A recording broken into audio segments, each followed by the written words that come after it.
আমার ধারণা আপনারা সবাই আমাকে শুনতে পাচ্ছেন। গত 12 ডিসেম্বর 2025 সময় দুপুর 2টা বেজে 23 ওসমান হাদিকে গুলি করা হয় এবং এই সংবাদ পাওয়া মাত্রই র্যাব ঘটনাস্থলে উপস্থিত হয়ে ছায়া তদন্তের উদ্দেশ্যে ক্রাইম সিন পরিদর্শন, বিভিন্ন তথ্য এবং সিসিটিভি ফুটেজ সংগ্রহ, বিশ্লেষণ এবং প্রযুক্তি সহায়তায় হত্যার ঘটনায় জড়িত মোটরসাইকেলের দ্বিতীয় আসনধারী এবং শুটার হিসেবে ফয়সাল করিম মাসুদকে শনাক্ত করে। ফয়সালের গতিবিধি পর্যবেক্ষণ এবং প্রযুক্তির সহায়তায় জড়িত অপর ব্যক্তি মোটরসাইকেল চালক আলমগীরকেও শনাক্ত করা হয়। ঘটনাস্থলে সিসিটিভি ফুটেজ পর্যালোচনা করে হত্যায় ব্যবহৃত মোটরসাইকেলটির সম্ভাব্য নাম্বার প্লেট ঢাকা মেট্রো ল 546375, যার মালিক মোহাম্মদ আব্দুল হান্নানকে মোহাম্মদপুর থেকে গ্রেফতার করা হয়। পরবর্তীতে জানতে পারা যায় যে ফয়সাল করিম তার স্ত্রীর বাসায় নরসিংদীতে 11 ডিসেম্বর আনুমানিক সকাল 6টা পর্যন্ত অবস্থান করেন।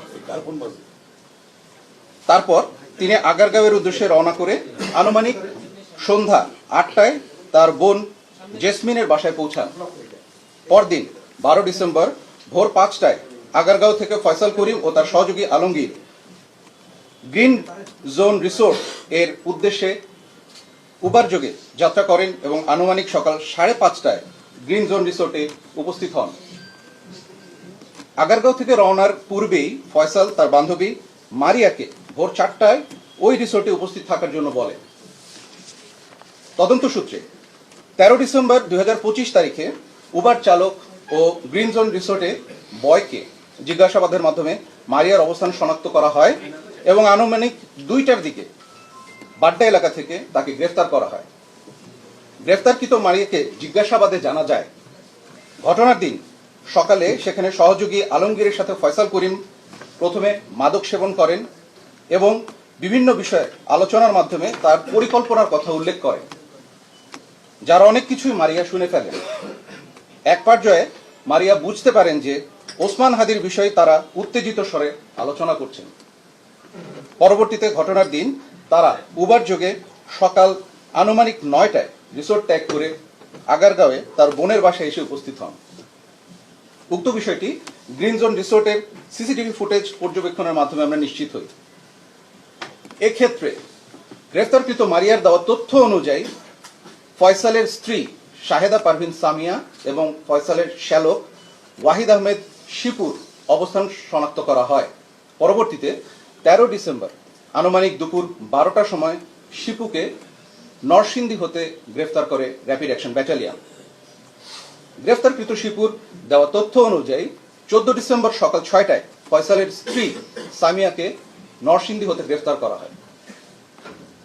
15 ডিসেম্বর আগারগাঁওয়ে উপস্থিত ফয়সালের বোনের বাসা শনাক্ত করে ওসমান হাদিকে হত্যা চেষ্টায় ব্যবহৃত 2টি ম্যাগাজিন, 11 রাউন্ড গোলাবারুদ, বিপুল সংখ্যক চেক এবং অন্যান্য আলামত উদ্ধার করা হয়।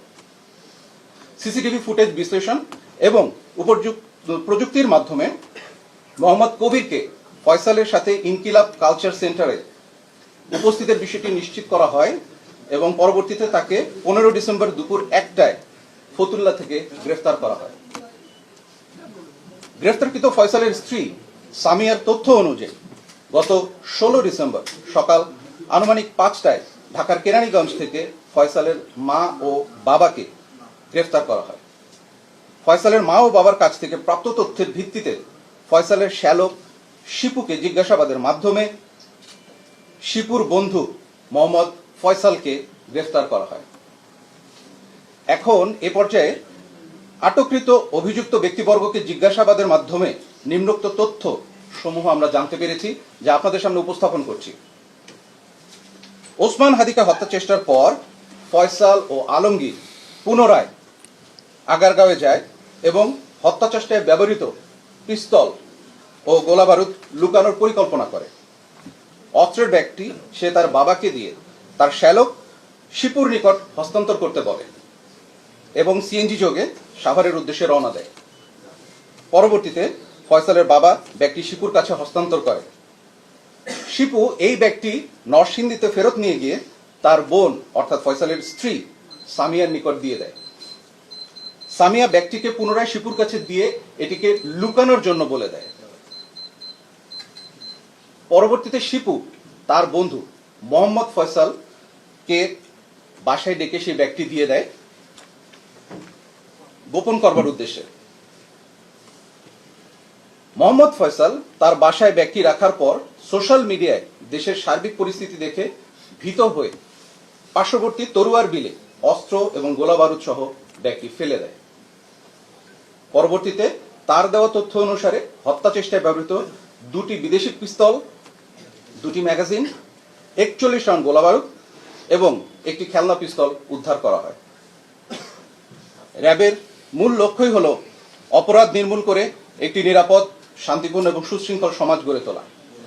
আর তাই এই ধরনের অপরাধীদের বিরুদ্ধে আমাদের এই অভিযান চলমান থাকবে এবং এই ঘৃণ্য হত্যাকাণ্ডের সাথে জড়িত মূল অপরাধীদেরকে অবশ্যই আইনের আওতায় আনা হবে।